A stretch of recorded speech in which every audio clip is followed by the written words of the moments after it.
was the most hated, was the most heathen their by the he- by the heathen their neighbors, and against their malicious designs were leveled, which made that the post of danger, and therefore they were not willing to expose themselves there.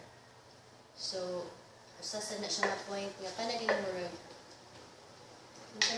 Kinsa man diri ang mauwaw nga milhan nga Christians. Wala man siguro, di ba?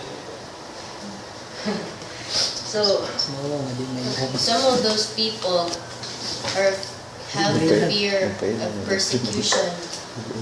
So, unsa na lang kung ibalo sila na Christian ko sa atong group of circle of friends. Oo, tawagon ibawaan nila ng Christian ka. So, muna, ang kainis lang dili sila worthy or if ay dili lang ko ano eh. Mas uwo, hindi mainhan ng Christian. Amen. Bitaw. So ko ila ba Christian ko? Christian gid imong pangan. Kita na kung nanayang na to sa kantuhong diba? Christian.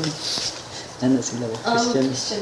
We all know that Nanayang. ikaw persecute ba ang mga tao before.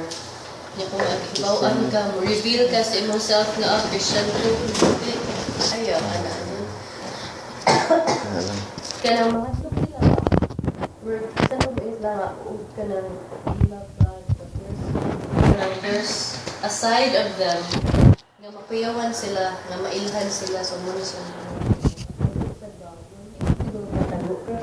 mahadlok lang sila nga ma-persecute kanang and